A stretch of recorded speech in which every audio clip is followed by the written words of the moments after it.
আসসালামু আলাইকুম। সকলে কেমন আছেন? আলহামদুলিল্লাহ সকলেই ভালো আছেন, সুস্থ আছেন। আজকে চুনো মাছ কীভাবে রান্না করলাম সেটাই আপনাদের সাথে শেয়ার করছি। চুনো মাছটাকে আমি প্রথমে ভেজে নিয়েছি, ভাজার ভিডিওটা করা হয়নি। আর সরু সরু করে আলু কেটে নিয়েছি।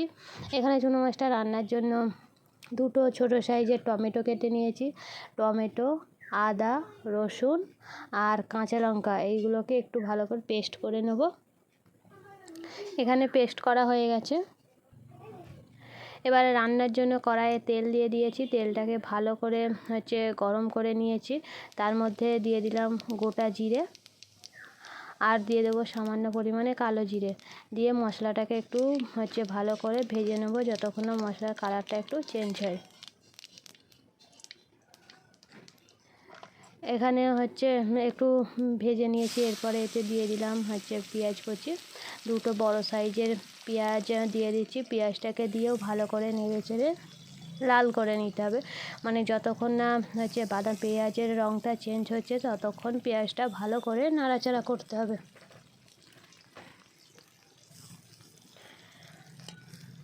পেঁয়াজটাকে দিয়ে ভালো করে নাড়াচাড়া করে নিচ্ছি।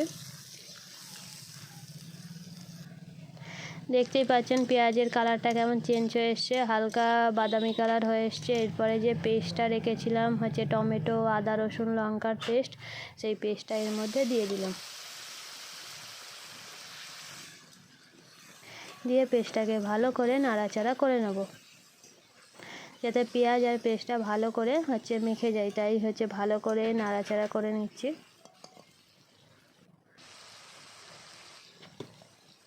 এর কিছুক্ষণ নাড়াচাড়ার পরে এতে মশলা অ্যাড করব, যেমন হলুদ গুঁড়ো দিয়ে লবণ দিয়ে দিয়েছি 1 টেবিল চামচ। 1 টেবিল চামচ দিয়ে দিলাম হলুদ গুঁড়ো। আর দিয়ে দেবো 1 টেবিল চামচের একটু কম লঙ্কা গুঁড়ো, কারণ আমি কাঁচা লঙ্কা ব্যবহার করেছি তাই এতে 1 টেবিল চামচের একটু কম লঙ্কা গুঁড়ো দিয়ে দিয়েছি। দিয়ে এবারে মশলাটাকে ভালো করে কষিয়ে নিচ্ছে। কিছুক্ষণ নাড়াচাড়ার পর এতে সামান্য পরিমাণে দেখতেই পাচ্ছেন কেমন মশলাটা আঠালো ভাব হয়ে এসছে। এবারে এতে সামান্য পরিমাণ পানি দিয়ে দেবো। পানিটা দিয়েও ভালো করে নাড়াচাড়া করে নেব। মশলা থেকে যতক্ষণ না তেলটা ছাড়ছে ততক্ষণ ভালো করে মশলাটাকে কষিয়ে নেব। দেখতেই পাচ্ছেন মশলা থেকে তেলটা ছেড়ে গেছে। এরপরে এতে যে সরু সরু করে আলুটা কেটে রেখেছিলাম সেই সরু সরু করে আলু দিয়ে দিচ্ছি। এখানে আমি দুটো আলু ব্যবহার করেছি, কারণ বেশি আলু দিলে স্বাদটা ভালো লাগবে না, তাই দুটো আলু এখানে ব্যবহার করেছি। আলুটা দিয়েও আলুটা কিছুক্ষণ 10 থেকে 12 মিনিটের মতো সুন্দর করে আলুটাকে কষিয়ে নিতে হবে। কষতে কষতে আলু প্রায় সেদ্ধ হয়ে আসবে, তাই হাতে সময় নিয়ে কিছুক্ষণ ধরে আলুটাকে ঢাকনা দিয়ে দিয়ে অল্প করে পানি দিয়ে কষিয়ে নিতে হবে। অল্প করে পানি দিয়ে আমি ঢাকনা দিয়ে কিছুক্ষণ চাপা দিয়ে রেখে দেবো। কিছুক্ষণ চাপা দিতে পানিটাও পুরো শুকিয়ে গেছে। এটাকে আবারও কষিয়ে নেব অল্প করে পানি দিয়ে।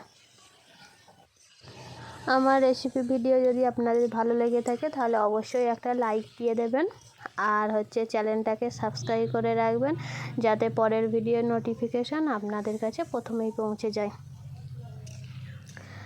এখানে অল্প করে পানি দিয়ে দিয়ে আলুটাকে কষে নিচ্ছি। একটু হাতে সময় নিয়ে কষতে হবে। সময় নিয়ে কষলে অবশ্যই তরকারির স্বাদটা দারুণ হয়। আর যত কষবেন তরকারির স্বাদ দ্বিগুণ হয়ে যায়।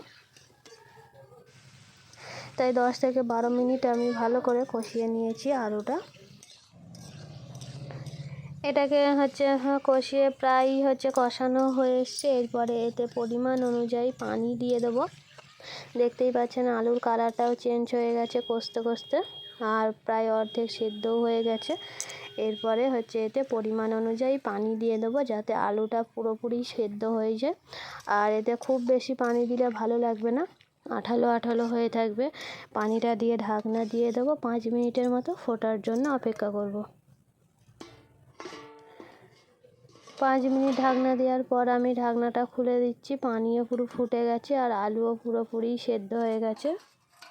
এরপরে এর মধ্যে হচ্ছে যে চুনো মাছটাকে ভেজে রেখেছিলাম, সেই ভাজা চুনো মাছটা এর মধ্যে দিয়ে দিচ্ছি। চুনো মাছটা কিন্তু আমি আগে থেকেই ভেজে রেখেছিলাম, তখন ভিডিওটা হচ্ছে করা হয়নি। চুনো মাছটা হালকা করে আপনারা ভাজবেন, বেশি ভাজলে স্বাদটা ভালো লাগবে না। অল্প করে লবণ আর হলুদ গুঁড়ো দিয়ে হালকা করে মাছটা ভেজে নেবেন, তারপরেই রান্না করবেন। এটাকে আবার 2 মিনিট ঢাকনা দিয়ে রেখে দেবো। 2 মিনিট ঢাকনা দিয়ে রেখে দেওয়ার পরে দেখুন হচ্ছে ঝোলটাও একদম শুকনো প্রায় হয়ে গেছে। এরপরে এতে মশলা অ্যাড করব, যেমন হচ্ছে 1/2 টেবিল চামচ দিয়ে দিলাম জিরে গুঁড়ো আর 1/2 টেবিল চামচ ধনিয়া গুঁড়ো দিয়ে এটাকে নেড়ে চেড়ে রেখে নেড়ে চেড়ে নিয়ে আবার নামিয়ে নেব। দেখতেই পাচ্ছেন আমাদের তরকারি কমপ্লিট হয়ে গেছে, কত সুন্দর হয়েছে। এই মাছ তো খেতে খুবই উপকারী। কেমন রেসিপিটা লাগলো কমেন্ট বক্সে অবশ্যই জানাবেন।